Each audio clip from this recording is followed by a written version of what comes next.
오늘 본문은 이사야 15장 1절에서 9절까지의 말씀입니다. 오늘 본문의 주인공은 모압인 것 같습니다. 1절에서 보니 오늘 모압은 경고를 받고 시작을 합니다.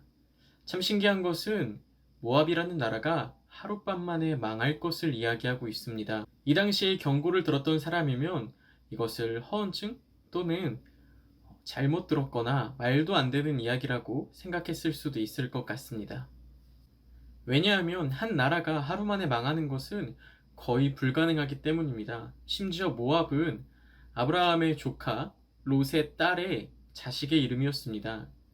그 모압이라는 사람이 모압이라는 나라를 세우게 되며 그 나라가 지금 이스라엘 백성이 이사야 시대까지 올 때까지 잘 번성했던 나라였기 때문에 하룻밤 만에 망한다는 것은 상상할 수 없던 이야기일 것입니다.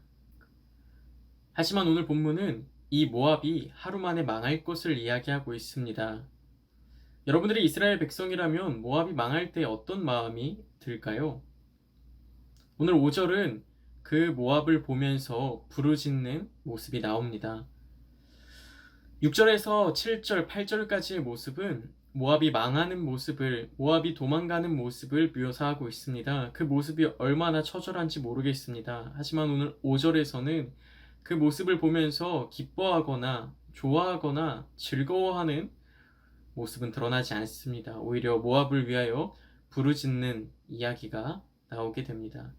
제가 만약 이사야 선지자나 아니면 이스라엘 백성이었다면 모압이 저렇게 망할 때 굉장히 기뻐하고 즐거워했을 것 같습니다. 왜냐하면 우리를 괴롭혔고 우리를 힘들게 했고 고통 속에 빠지게 했으니까요.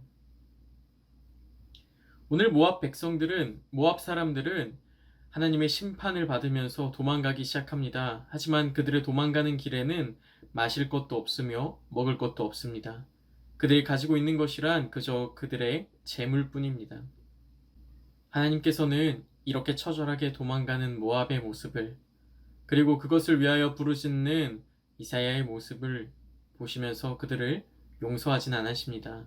9절에 보니 피로 가득하지만 그럴지라도 하나님께서는 심판을 더하시고 사자를 보낸다고 말씀하십니다. 우리는 우리가 살아가면서 우리를 힘들게 하는 어떤 것들을 만나게 됩니다. 우리를 괴롭히기도 하고 우리를 시험에 들기도 하고 우리를 어렵게 하기도 하고 우리를 공경에 빠뜨리기도 합니다. 이러한 것들을 만날 때마다 정말 속으로 화가 나며 정말 어떨 때는 저주하고 싶은 생각도 들기도 합니다.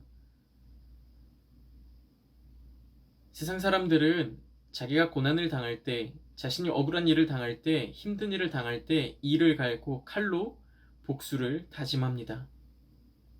반드시 찍어 누르고 반드시 승리하리라는 다짐을 합니다. 하지만 성경은 우리에게 그렇게 가르치는 것 같지는 않습니다. 이 세상의 심판과 이 세상의 복수가 우리 손에 달려있지 않다고 이야기하는 것 같습니다. 오늘 본문만 보더라도 이사야는, 오늘의 선지자는 모압이 망해가는 것을 보면서 눈물을 흘렸고 부르짖고 있었습니다. 그러나 하나님께서 계획하신 그 길을 따라 모압을 심판하시고 끝까지 심판하셨습니다. 오늘 본문을 묵상하시면서 우리는 조금 다르게 살고 다르게 생각해야겠습니다. 이 땅의 심판과 이 땅의 복수와 이 땅의 희망은 우리에게 있지 않습니다. 또한 사람에게 있지도 않습니다. 성경은 이 땅의 심판과 이 땅의 희망이 오직 하나님께 있다고 이야기합니다.